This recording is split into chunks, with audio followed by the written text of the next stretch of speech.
Hi, this is Charlie giving you Monday's market commentary. I hope you're very well. I'm actually recording this 7:30 on a Sunday evening. So we're going to go into just very briefly on the market commentary today. Before I do go through that, I'm just going to quickly go through a topic of, is there a secret? When it comes to trading, you hear lots of secrets out there in the trading community, but is there really a secret to success? And I would argue that in a way, no, because there's no real secrets out there per se. But then in another way, yes, because there are certain attributes you need to have. So, for example, you can't have, you're not going to be successful if you haven't got a strategy. So if you haven't got a strategy, you're not going to be successful, or strategies. But at the same time, you won't be successful without these other elements. So there's no one individual thing, and vice versa. You could have all these other elements, but if you haven't got a strategy, then you won't be successful. So it's a combination of things, and so in order to get the success. And talking of which, we've got a webinar coming up. If you go to our website, click on scroll across to webinars. If you haven't already signed up for it, we are doing, it's not a secret to success, it is just a webinar titled How to Turn a 10k account into a 100k account within 2 years. I'll explain why I'm doing this webinar when we do the webinar. But I've given there's a reasonable amount of information on there as to what I'm actually looking to do there. When we go through that webinar, I'm going to be showing the account I'm going to be doing it on, or I've already started it on, and we'll be doing regular updates on that. Plus, why is it, and what is it that traders need to have in order to have that success that they want, that all traders want, all of us. And so what are those key ingredients, I guess? It's not a secret or secrets, but certainly you can't have one without the other. So it's going to be an interesting webinar. It's going to be fairly punchy, I must admit, but hopefully it's going to be of use to you. It's coming up on the 11th of July. So if you haven't already signed up for that, just go to easytrader.com and then go to the webinar tab and you'll find it. So okay, so let's go into these markets. I started off here with the FTSE.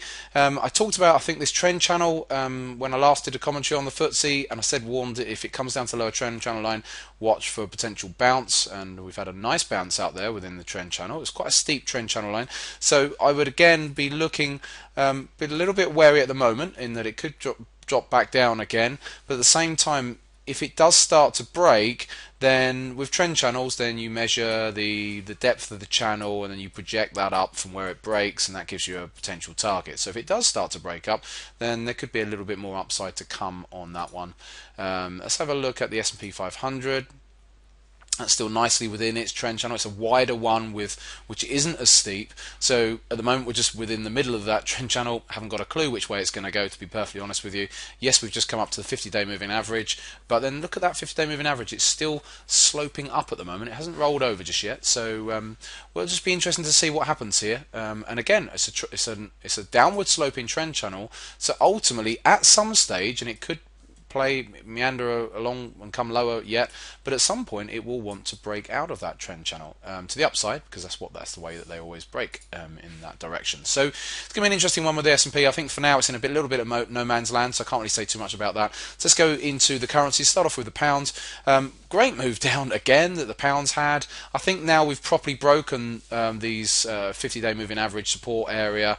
I think that looks like it's gearing up for a breakdown to test these lows. But just when you think it's about to go, it could be putting in a bounce. You've got to be a little bit careful, so we need to be watching that. But what I would be looking for, if cable does bounce, my preferred scenario is that the pound breaks up for, I don't know, however long, and then when it starts to roll over again, if it starts to roll over again, that is, I should pre-frame that, then I'd be looking to get on the short side. I'm not going to try and get it on the short side just now because it's already had a good run down. Need to let it come up, and then if it then starts to roll, then it'll all set up quite nicely from a momentum perspective at that stage. At the moment it's too difficult to try and just short it, so it's just a case of sitting on the sidelines and just watching that one. And that's very similar with the euro dollar as well, I think. Let's have a look at it.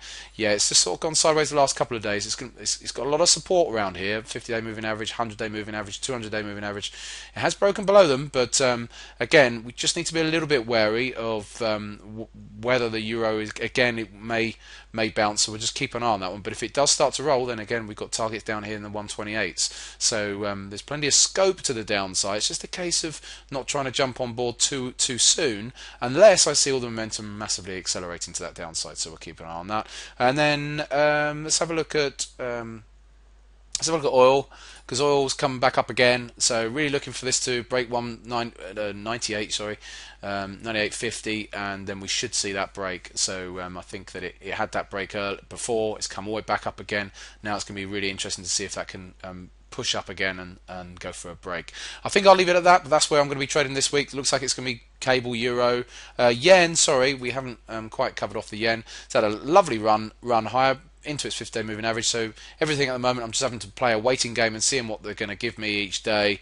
Could continue going higher, dollar yen, but it is at resistance, so we just really got to see how it's going to deal with that resistance as we go into Monday and Tuesday. So could be a tough one to call on the dollar yen at the moment, but if it gets above, then really going to be looking for runs all the way back up to those highs potentially. Right, I shall leave that with you. Have a great day. Kim will be back in touch on Wednesday.